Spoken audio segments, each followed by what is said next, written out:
खरं तर आजचा हा निषेध मोर्चा आणि त्या अनुषंगाने आयोजित केलेला आजचा हा मूक मोर्चा, वास्तविक असे मूक मोर्चे प्रत्येक महाराष्ट्रातल्या प्रत्येक कानाकोपऱ्यात निघणं आज काळाची गरज आहे. राजस्थानमधील एखाद्या मुलीवर अन्याय अत्याचार होतो आणि त्याचे पडसाद संपूर्ण महाराष्ट्रभर उमटतात आणि त्याच महाराष्ट्रातल्या एका पलूस नगरीमध्ये आजचा हा मूक मोर्चा निमित्त मात्र साधून आयोजित केला जातो. हे जे एकमेव कारण म्हणजे हा छत्रपती शिवाजी महाराजांचा महाराष्ट्र आहे. छत्रपती शिवाजी महाराजांनी आपल्याला आदर्श घालून दिला आहे की परत स्त्रियांचा सन्मान करणं ही आपली नैतिक जबाबदारी आहे. आणि त्याच छत्रपती शिवाजी महाराजांच्या महाराष्ट्रामध्ये जेव्हा तुम्ही आम्ही राहत असतो तेव्हा इथल्या प्रत्येक मुलींना आपल्या पाठीचा कणा ताट ठेवला पाहिजे. पाठीचा कणा जर ताट असेल तर कितीही माणसं येऊ देत, समोरून कितीही शत्रू येऊ देत, लढण्याची उर्मी आपल्या मनामध्ये येते. बाळांनो, इथं मुलींच्या काय चुका आहेत हे सुद्धा समजून घेणं गरजेचं आहे. आई बाप आपल्याला शाळेला लावून देत असतात त्यावेळी एखाद्या कॅडबरीसाठी, एखाद्या पेनसाठी, एखाद्या चॉकलेटसाठी तुम्ही आमिषाला बळी पडता आणि इंस्टाग्रामच्या नादामध्ये अडकून तिथं कोणाची तरी ओळख निर्माण झाली तर त्या ओळखीत त्याला भेटायला जाता. लेकिन असं करू नका.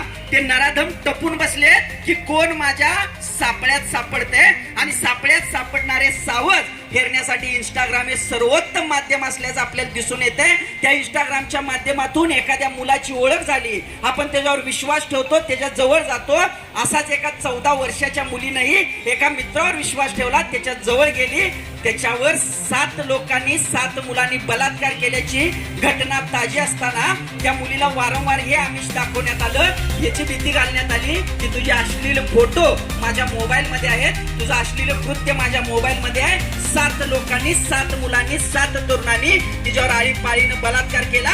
3 वर्षाचं चिमुरड लेकरू जे अजून खेळतंय, बागडतंय, ज्याला धावता येत नाही, त्या मुलीवर देखील एका 59 वर्षाच्या माणसानं अन्याय अत्याचार केला. आणि आज 13 वर्षाच्या मुलीवर 35 जण अन्याय अत्याचार करतात. याच्यासारखी शोकांतिक बाब या जगामध्ये कुठेही आढळून येणार नाही.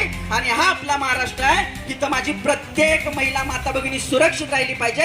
हा आदर्श छत्रपती शिवाजी महाराजांनी घालून दिलाय. शांतीचा संदेश देणारे गौतम भगवान बुद्ध यांनी आपल्याला शांती, संयम धारणा हा मार्ग का शिकवलाय तर इथल्या प्रत्येक आया बहिणींचं रक्षण करण्याची जबाबदारी फक्त इथल्या पालकांची नाहीये, तर इथं जे समाज म्हणून समाजासाठी समाजाचं प्रतिनिधित्व घेऊन समाजकारण आणि राजकारण करतायत त्या प्रत्येकाची इथली नैतिक जबाबदारी आहे की माझ्या घरातली प्रत्येक मुलगी सुरक्षित राहिली पाहिजे.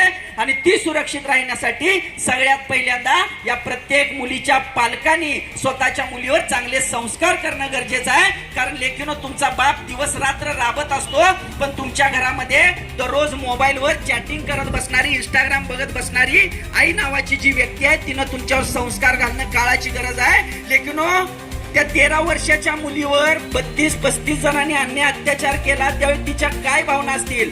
साधं धूळ आली, त्याचे कण डोळ्यात गेले तर तुम्ही डोळं पुसताय. या काही मुलींना इथं आता भूका लागलेत, त्यांनाही भूक लागली होती, तेही वासनांत होते. त्यांनी त्या मुलीच्या शरीराचे अवघे लचके लचके तोडले हो. त्या मुलीला किती वेदना झाल्या असतील, किती यातना झाल्या असतील. हा छत्रपती शिवाजी महाराजांचा महाराष्ट्र आहे. तिथले जे राजकीय माणसं आहेत, तिथली जी सामाजिक माणसं आहेत, त्यांनी आपली नैतिक जबाबदारी स्वीकारली पाहिजे. प्रत्येक मुलीनं ज्या गोष्टी घडतायत त्याची जाणीव आपल्या घरात त्यांना वारंवार करून दिली पाहिजे. जिथं तुमचं चुकत असेल तिथं आई वडिलांची सल्लामसलत केलं पाहिजे. गुरुजन इथं तुमच्यावर आदर्श निर्माण करायला बसलेत, त्यांचाही आदर्श घेऊन त्यांच्या पाठीमागे राहून ते जे सांगतायत ते ऐकलं पाहिजे. पण इथल्या मुलींनीही सजग राहिलं पाहिजे.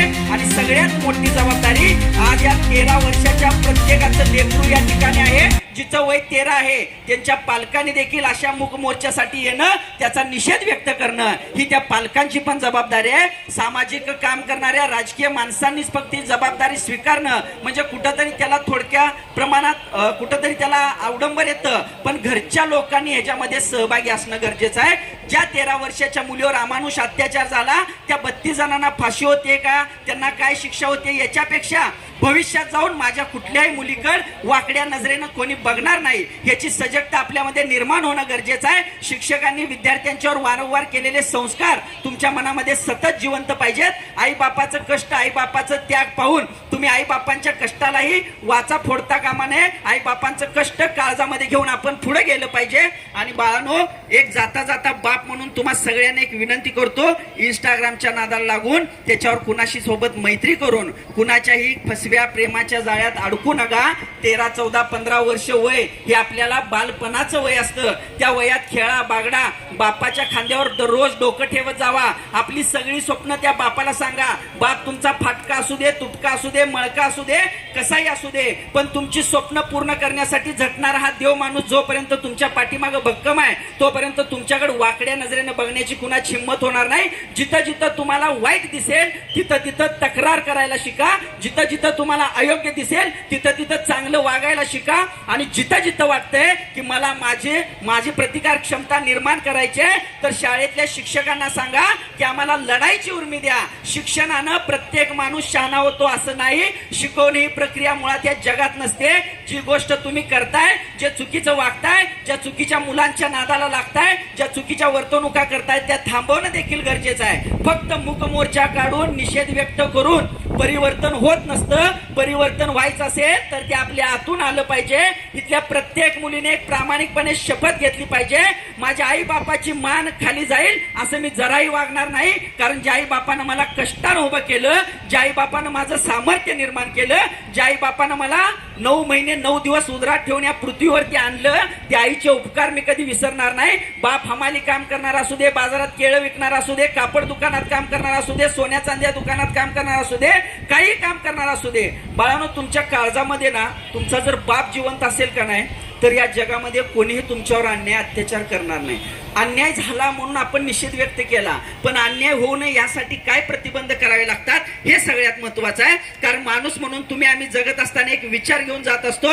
विचार घेऊन जाणारी माणसे एका विचाराच्या प्रवाहात येत असतात आणि विचाराच्या प्रवाहात येणारी माणसं नवा विचार निर्माण करत असतात. आणि आजचा नवा विचार आहे की इथून पुढे येणाऱ्या प्रत्येक मुलीचं, महिला माता भगिनींचं रक्षण करणं ही जबाबदारी इथल्या प्रत्येक माणसाची आहे. आपल्याही घरात आपली आई बहीण आहे. त्या 13 वर्षाच्या चिमुरडीवर बलात्कार करत असताना, त्या 13 वर्षाच्या चिमुरडीचा अन्याय अत्याचार करत असताना त्या 32 जणांना कुणालाही त्याच्यामध्ये आपली मुलगी दिसली नसेल का?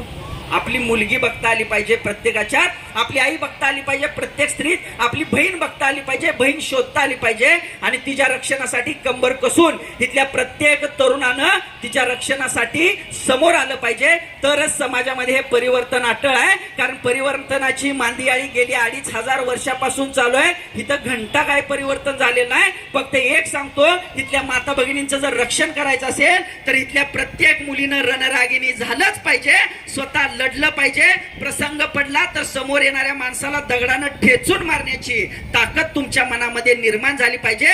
मन, मेंदू आणि मनगट या 3 गोष्टीवर विश्वास ठेवून इथल्या प्रत्येक मुलीनं आपल्या आयुष्याचं मार्गक्रमण करणं ही येणाऱ्या काळाची गरज आहे. कारण काळ फोपावत चाललाय, काळ व्यसनाच्या हारी अडकत चाललाय, काळ चुकीच्या गोष्टींकडे ओढत चाललाय. ह्याच्यामध्ये फेसबुक आहे, व्हॉट्सअप आहे, इंस्टाग्राम आहे, इतर वेगवेगळे मीडियामधून तुमच्या डोक्यावर बडीमार केला जातोय. आणि त्याच्यात तुम्ही एखाद्या फोटोला बघताय, कुठंतरी अडकताय आणि त्याचे पडसाद असा 13 वर्षाच्या मुलीवर 35 जणांनी बलात्कार केल्याची वार्ता आपल्या कानावर येऊन ठेचते. त्यावेळी आपल्याला वाटतं की आपणही कुठंतरी चुकतोय. हे सगळं थांबवण्यासाठी आजचा निषेध मोर्चा आहे. खरं तर महाराष्ट्रामध्ये सगळ्यात पहिलाच हा निषेध मोर्चा आहे जे राजस्थान मधल्या प्रकरणावर आधारित आहे. आणि ह्या मोर्चा ज्यांनी आयोजित केला त्यांचं खऱ्या अर्थानं कौतुक एवढ्यासाठी आहे की एखादं चांगलं काम करत असताना बऱ्याच अडचणी असतात, पण चांगलं काम करणाऱ्याच्या पाठीमागं चांगली माणसं उभा असतात हे देखील सत्य आहे. आणि हे शाश्वत सत्य स्वीकारून तुम्ही आम्ही आपल्या आयुष्याचं मार्गक्रमण केलं पाहिजे. आयुष्य जगायचं असेल तर आई बापाच्या सन्मानासाठी जगा. आयुष्य घडवायचं असेल तर छत्रपती शिवाजी महाराजांचे स्वराज्य आठवा. स्वराज्य म्हणजे काय? स्त्रियांचा अभिमान, स्त्रियांचा मान आणि स्त्रियांचा सन्मान हे छत्रपती शिवाजी महाराजांनी आपल्याला दिले. ते जपण्याची नैतिक जबाबदारी आपल्याकडे आहे. 400 वर्षाचे अधिष्ठान पुन्हा एकदा आपल्याला शिवाजी महाराजांचे मावळे म्हणून इथल्या प्रत्येक तरुणानं लढलं पाहिजे. इथल्या प्रत्येक मुलीच्या विकासासाठी, इथल्या प्रत्येक मुलीच्या सुरक्षिततेसाठी इथल्या प्रत्येक तरुणानं कंबर कसून स्वतःचं अस्तित्व पणाला लावून प्रत्येक मुलीच्या देहाचं रक्षण केलं पाहिजे. एखादी कॅडबरी दिली म्हणजे तो मुलगा तुमचं आयुष्य सुधारेल या कल्पनेत, भ्रामक कल्पनेत अडकू नका. एखादा चांगला पेन दिला, तुझा बाप देत नसेल पेन तर शिक्षकांकडे मागून घे, अभ्यास कर, तुझा मान सन्मान प्रतिष्ठा निर्माण कर. पण चुकीच्या माणसाच्या नादाला लागलात की 13 वर्ष नाही ते 3 वर्षापर्यंत आले, कदाचित आणखी ते खाली येईल. यासाठी आपण सगळ्यांनी सक्षम असणं गरजेचं आहे. प्रत्येक माणसाकडे स्वतःचं अस्तित्व सिद्ध करण्याची क्षमता असते आणि मुलींच्या मध्ये सगळ्यात जास्त असते. कारण मी इथं बोलतोय, मला एका मुलीनं जन्म दिला, मला एका आईनं जन्म दिला, मी बोलू शकतोय. हे जे सगळ्यात मोठे उपकार माझ्या आईचे माझ्यावर आहेत. तुम्ही सगळेजण या निषेध मोर्चाच्या निमित्ताने इथं उपस्थित आहात. तुमचे आभार मानण्याची फारशी गरज नाही. जेव्हा 13 वर्षाचं हे प्रकरण आपल्या घरामध्ये येईल त्यावेळी काय वेदना होतात, काय यातना होतात, त्या 13 वर्षाच्या मुलीच्या आई वडिलांशी हितगुज संवाद साधल्यानंतर तुम्हाला समजून येईल.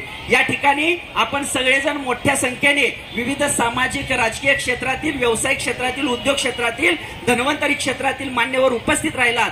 या मूक मोर्चासाठी, निषेध मोर्चासाठी आपण आपली मनोगत व्यक्त केलीत. आपल्या सगळ्यांच्या वतीनं जे पोलीस यंत्रणा या ठिकाणी तुम्हाला सहकार्य करते त्यांचे आपण आभार मानूया. आणि मला या ठिकाणी बोलण्याची संधी दिली त्या 13 वर्षाच्या मुलीला सद्गती लाभो, तिला भावपूर्ण श्रद्धांजली देत असताना मनामध्ये एकच भावना येतात की जर ती 13 वर्षाची मुलगी आज तळमळत तळमळत मरत असेल तर इथल्या प्रत्येक मुलीनं आयुष्यासाठी सजग राहिलं पाहिजे. जय